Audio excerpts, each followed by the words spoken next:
Okay, this works. Hey everyone, morning.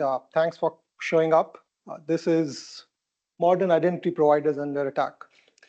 My name is Anurag. I work for a company called CrowdStrike. Now you know why the Teams comment comes from. I do incident response for them. So you like the product, you have some issues, I'm not your guy.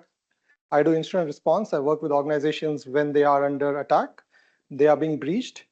I have a team of consultants working across Asia Pacific, getting into situations where threat actors have access to environments, both e-crime and nation-state threat actors.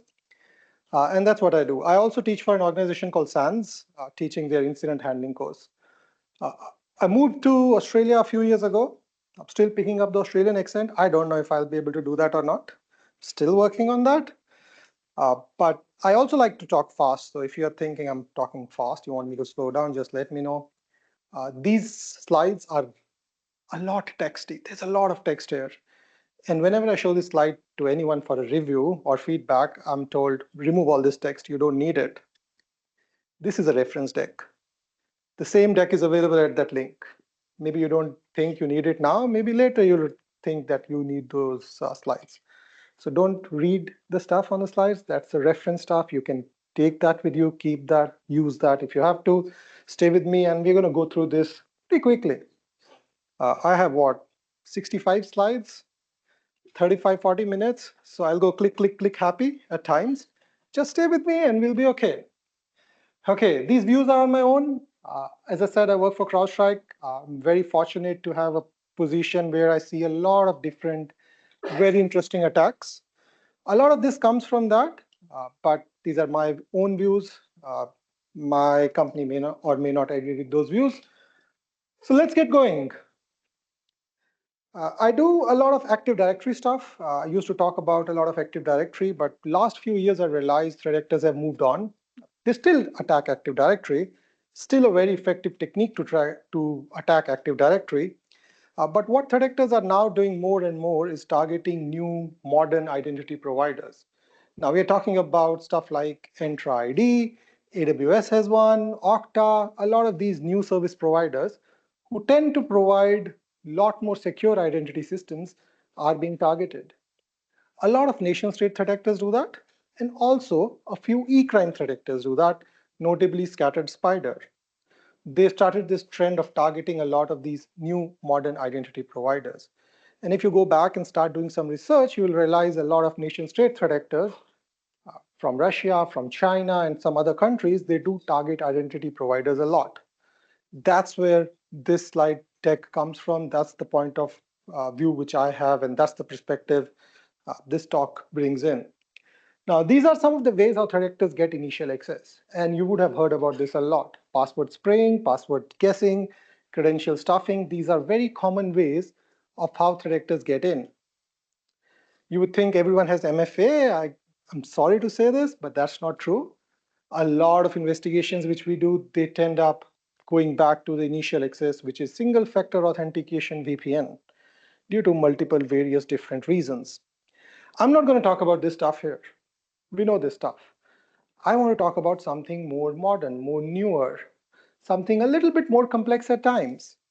We're going to talk about the newer protocols or widely used protocols and how they can be broken, how they are attacked, some other ways how threat actors target both Entra ID and other identity providers. So that's the stuff we're going to talk about. We're going to talk about conditional access, SAML, OAuth, trusted relationship, cross-tenant sync, and a lot of these different things that have been in news very recently for a lot of big breaches or a lot of famous breaches that have happened. Let's talk about conditional access policy. Conditional access policy is a Microsoft way of implementing a security control where some conditions need to be met before you can log in. Now, these conditions should be, you should be coming from a specific IP address, you need to provide a multi-factor authentication, you need to be coming from a specific computer system or a user agent. So all those conditions, when are met, that's when a user can log in. This is a key security control in Entra ID, and other similar identity solutions also implement such controls. Threat actors have figured out ways to bypass these controls. How do they do that? I'm going to pick up some of the common things which we see threat actors abuse or leverage while targeting or bypassing conditional access policies. One common thing which happens is there are often gaps in conditional access policies. They could be for different reasons. We often see some administrators not come under cap because the organization is scared that there will be account lockout that will happen. And at some times they lose access to Entra ID and they'll not be able to administer it. So those accounts sometimes exist. These are sometimes break glass account, sometimes just an administrator thinks they are smart enough to not use an MFA. Then there is legacy authentication protocols that may not support multi-factor authentication, and hence they have to be excluded. Sometimes some devices do not support that, so they have to be excluded. All these things is something which the threat actors bypass. I worked on several instances where there was only one account which didn't have MFA, and that was the account the threat actor used to come in. It's a very common thing which we see across a lot of incidents.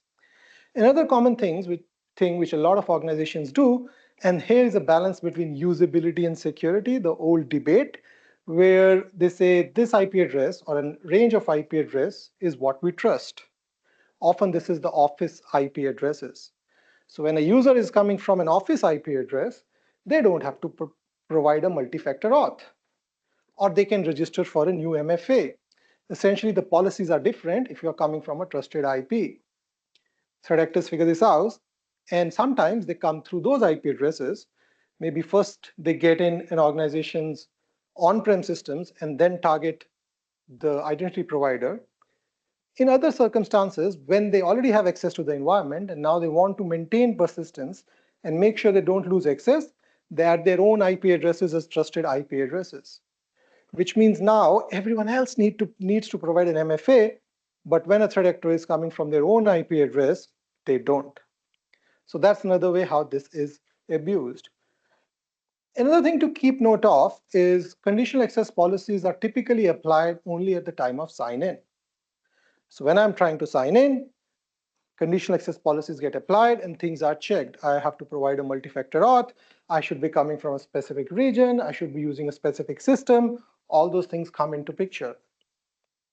Once the token has been issued, the session ID, the cookie, whatever you call it, has been issued, the token now contains the information, and now you do not have to adhere to or have to follow the conditional access policies. So a lot of times threat actors will figure out ways of stealing tokens that have been legitimately issued to users and use those to then access modern identity providers. I'm going to have some recommendations on how do you detect this stuff, how do you respond to this stuff. I'm not going to talk a lot about this just because of the limited time we have, but these are some of the things you can do. Strongly recommend that there are no trusted locations that are configured in Entra ID or similar identity providers. That will force the users to provide MFA even if they are coming from the office, but that's the cost of having a secure system. Now we're going to talk about SAML. Security Assertion Markup Language, or SAML, is very often used in how authentication happens using these modern identity providers. These are SAML tokens that are issued, and these SAML tokens and then are trusted. They contain information about the user, and then they can be used to log in or to authenticate a user. This is how a SAML authentication flow works.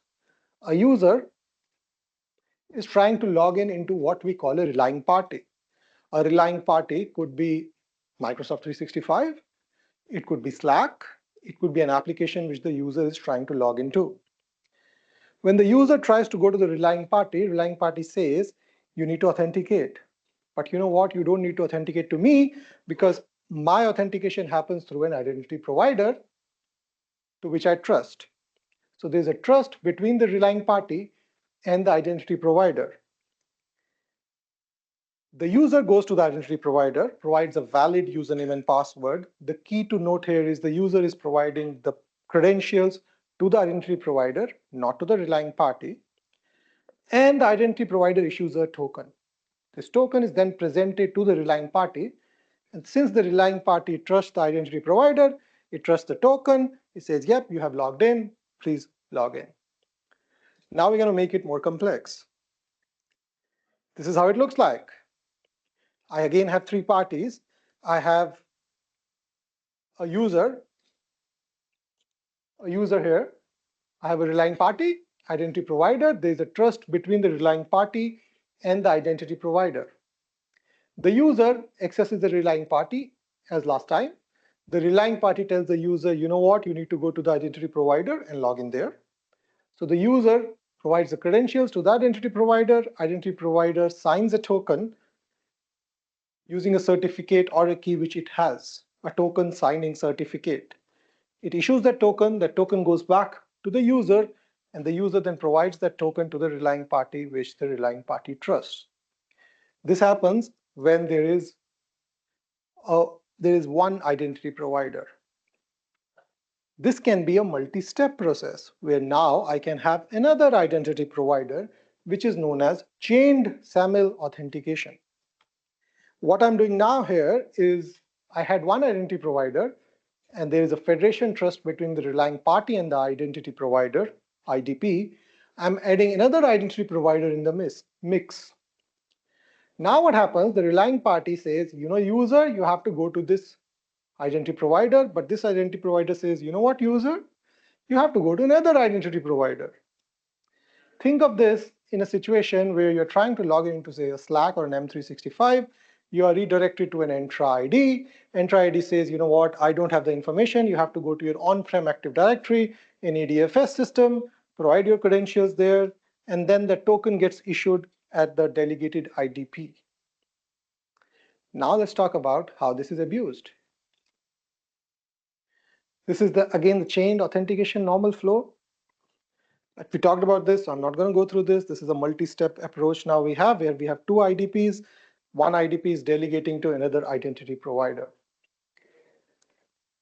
The entire thing, this entire SAML flow which we have been talking about, relies on those tokens that are being issued, and the fact that only the identity provider can issue a valid token. Thus, the entire flow is based on that assumption. So if someone can break that trust of who can sign that token which is being issued using a private key which only the identity provider has, this entire thing can break. That's what happens in a lot of different attacks that target SAML. The relying party, I'm going to go a slide back here. The relying party, which is in this case, say a Slack, or in this case, the primary IDP, because the primary IDP is now relying on the delegated IDP. What they care about is that they receive a valid token that is signed by the private signing key or the token signing certificate of the identity provider. How do they validate it's right or valid? Because they have the public key of that part. They just open it up. If they can, they know it's a valid token. So this entire system relies on the fact that those keys are not known to anyone else. They are confidential. Only the IDP or identity provider knows that. If a threat actor can figure out a way of forging those tokens, they can break this entire trust and break this entire authentication. That can happen in multiple ways. One way that happens is what is known as the golden SAML attack. This one is very infamous, what came out 4 or 5 years ago and has been used by a lot of different threat actors, notably in the breach that happens in SolarWinds 4 or 5 years ago. And after that, it became like a thing which threat actors started doing. In a golden SAML attack, what happens is a threat actor, this is our threat actor here, they target the identity provider. Let's say ADFS server is my delegated identity provider in this case. They target the delegated identity provider, and somehow they are able to steal the token signing key or the token signing certificate. Once they have stolen that certificate, they can now forge their own tokens. So what this threat actor does is now offline, offsite, in my home bakery, I create a token because I have the token signing certificate which I have stolen from the identity provider. Once I've done that, I can just relay that token back to the relying party. This relying party could be another identity provider, or it could be the relying party itself, depending on how the trusts have been set. If I can do that, I can log in into the relying party or into the IDP in this case. So the entire thing breaks. Another way how this can be done is by adding federation trusts. Remember this one, a few slides back? We had a user, a relying party, a primary IDP, and delegated IDP. A system administrator configured the delegated IDP. What if an attacker who got access into your environment, they configure their own delegated IDP?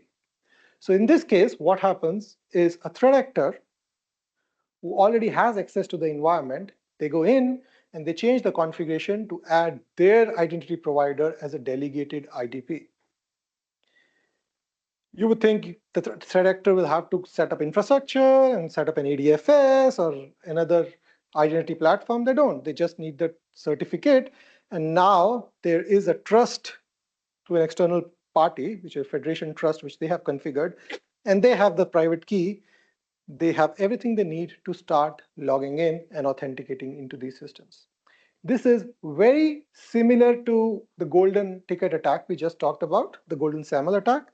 The fact here is that the threat actor has added their own federation settings into the identity provider. This is how it looks like. Now the threat actor has changed. Oh, this is the same one. This is how it looks like.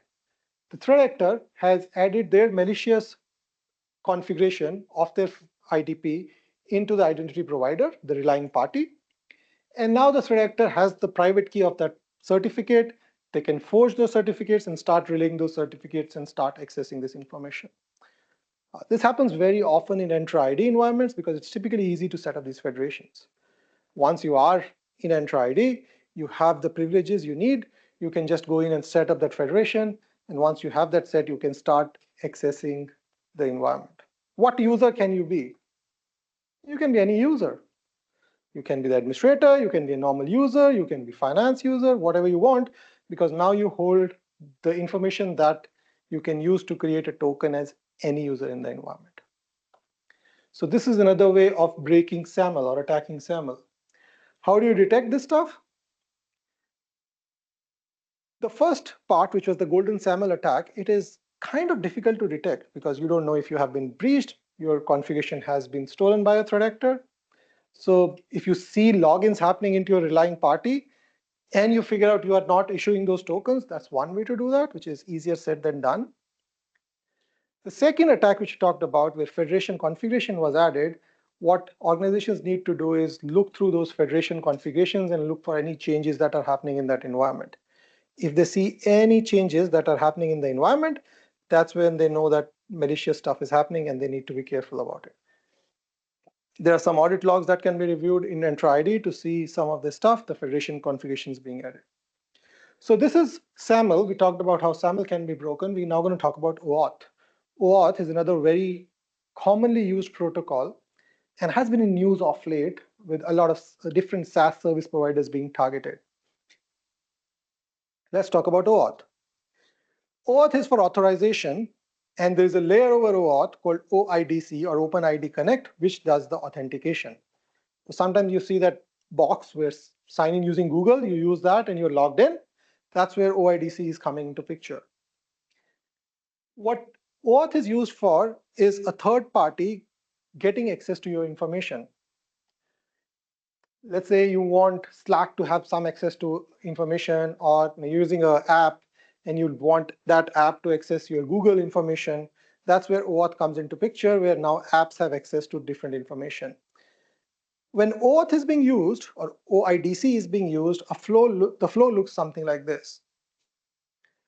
A normal user, a valid user, goes to the identity provider and they provide their user information. The IDP creates what we call a JWT, a JSON Web Token.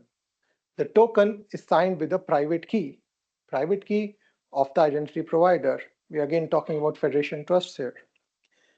That JWT is then sent back to the user,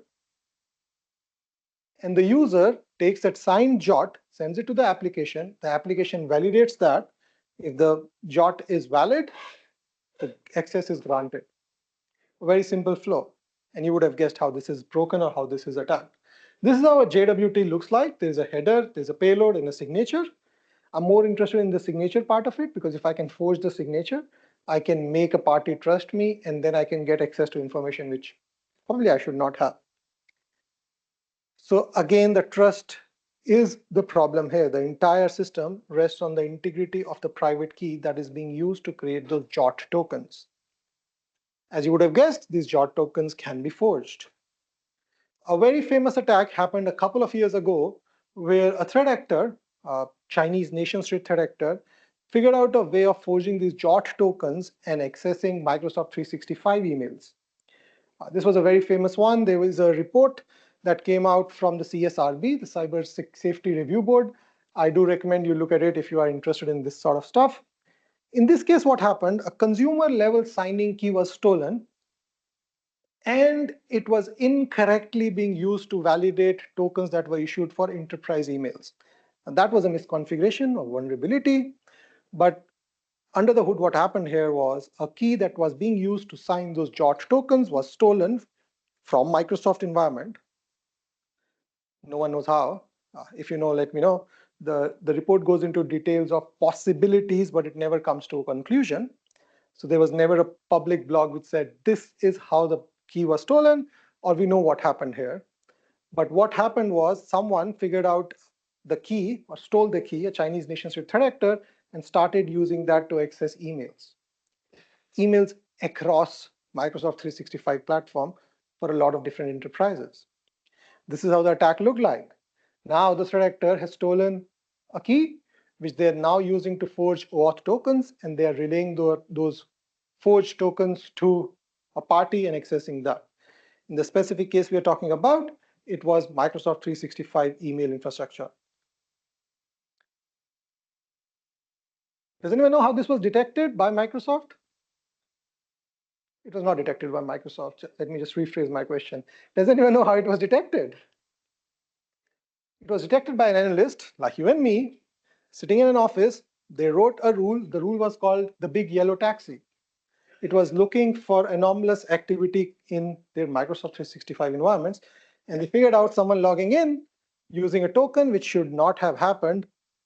And that's how this entire attack was detected, which then became a big incident. A lot of organizations had been impacted. So this is forge JOT tokens. It is also very difficult to detect such kind of attacks. Let's talk about trusted relationship compromises. A similar concept was supply chain attacks, which has been talked a lot. That is kind of has now changed into or taken shape of what we are now calling trusted relationship compromises. It has a wider scope than just supply chain attacks. Let's talk about some of these trusted relationship compromises. What we are talking about here are pre-existing trusts between organizations. That trust could happen in multiple different ways. We're going to talk about some of these. Attackers target those trusts because you trust a partner, you trust a party because of a relationship, and now the threat actor can target the party itself or figure out a way of targeting the end system or the target because of that relationship. So let's talk about that. We're going to talk again about OAuth applications. OAuth application is something that uses OAuth 2.0 framework to access information. Think about a third-party calendar app which you are connecting to, say, a Google Calendar. Think about a Slack bot that needs access to your workspace in Slack. All those are examples of how OAuth applications work. OAuth application is a registered application. We're going to talk about Entra ID, but do remember this happens in a lot of different platforms, like Salesforce. There has been some news about that recently. The way this happens is there is something known as an application registration. I'm taking the Azure example here, but very similar concepts exist in a different identity providers and different applications and different SaaS providers. What we have here is what we call an application registration. App registration exists in the parent tenant. What do I mean by parent tenant? If I'm a company and I'm providing an app, I created an app and I'm going to give that app to users or sell that to different users, my tenant is the parent tenant. What app registrations do is it's a global GUID, a globally unique ID. of the application that is going to be used as a framework across all the tenants where that application is going to get used. This is typically only one in the parent tenant. What it does need is it needs an identity to work with. That identity is called service principal. So we have two things here. We have app registrations, which is like a framework of what the app can do. And then we have a service principal, which is an identity that is going to be used to access information. These are called service principals. The identity is called service principal. Service principal is a local representation of the application. It exists in the parent tenant as well as all the different tenants where that application is going to get registered. I, with a friend, wrote this paper back in 2021, a long time ago. I've been doing this for a while. I talked about Azure applications and how this can be breached, and no one gave attention to this. That's probably my best work, and no one talks about it. No one looked at that. And I was like, yeah, this is not good. Anyways, 5 years down the line, exactly the same attack happens. I'm not saying others didn't talk about it, but that's how the security community works. And once a big attack that happened using that, now we see a lot of different attackers pick up that TTP and use that TTP to attack a lot of organizations. So this has kind of become a theme these days. So we have, going back, we have Azure applications and service principals. And as I said, not only an Entra ID thing, Salesforce is another example which I've put here. A lot of other organizations use similar concepts where there's an app registration in the parent tenant and service principals in all the tenant where the app is going to get used. This is how it looks like. Again, there's an app registration in the home tenant. There's a service principal also.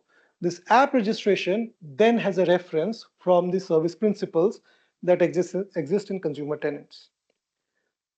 So I have an application which I want to sell or provide as a service. So I create that application in my home tenant. Everyone else is now going to register that app. You would have seen that OAuth registration of the app. And once they have registered that app, there are service principals in their tenants, which then refer the application registration which I have done. These service principals have access to information.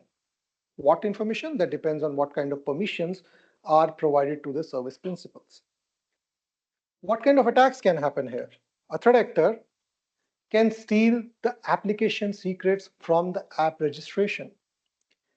So if a threat actor can figure out a way to target the company that created that app, and there were secrets that they were able to steal, secrets that were registered with their application registration, what can they do? You would think they could only access the home tenant. It turns out they can access any of the tenants where that app is implemented. So if I have an application which has been deployed in 5,000 other tenants, these application secrets, if stolen, can be used to access all those 5,000 tenants. So the attack surface is very wide, very big. What kind of access would the threat actor have? Threat actor would have the exact same access as the service principal. A lot of these applications have very widespread permissions in tenants. They can read all the emails. They can read calendars. They can download data, access data. All that stuff now the threat actor can do, and they don't have to go back to the home tenant. They can start directly accessing the consumer tenants here. So the attack surface is very wide. There's a blog that recently came out in August 21 about Murky Panda, a nation-state threat actor, Chinese nation-state threat actor, which was targeting a specific company, and this became a very widespread news in the last 6 months. So have a look at that if you are interested in this kind of stuff. Another attack which threat actors do is they can add their own application or service principal secret. So if they can get into an organization, into a tenant, either they can create a service principal, their own special service principal, call it exchange or something which is easy on the eyes of administrators, and add their own secrets and then start accessing the environment. Or if there's an existing service principal, they can add their own secrets and then use that to access the environments. This is another way of maintaining persistence. So adding service principal secrets or creating a new service principal, both of these attacks are very common. They work very well. A lot of threat actors do that, especially the moment they gain access to an environment, they do something like this so that at a later stage they can come back and access the environment. They don't have to use a user now. They don't have to do multi-factor authentication. All those things just go away. They can directly access the environment. How do you protect against these? Protect your application credentials. That's a big one, especially if you are a SaaS or you create such applications and sell it out or provide it to users. It is very important that those application credentials are safe, secure, and a threat actor cannot access it. Then there are things like least privilege. Don't allow an application to read your emails, because when that happens, bad stuff happens. Monitor for any new secrets getting added. You can do hunting, enumerate all the application registrations, enumerate all the service principals. Do you even need those? Do they need the kind of permissions they have? Are there multiple secrets configured? Do they need those? So all those things are something which you can hunt for in an environment. The last one is how you can detect this stuff. If a threat actor has created service principals or have stolen information and now they're coming into your environment, you can look for logins coming from unknown IP addresses or something you don't expect, and that's how these attacks are detected. It is not easy to detect this kind of stuff. My recommendation always is not get hacked rather than get into detection. I know it's not a great recommendation, but some of these attacks are like that. Okay, let's talk about a bit about delegated admin permissions. Delegated admin permissions are a feature from Microsoft where someone can be provided a DAP role. These DAP roles are typically provided to Microsoft Cloud Solution Partner, where a cloud solution partner is helping an organization to set up their environment. They can remotely manage the environment.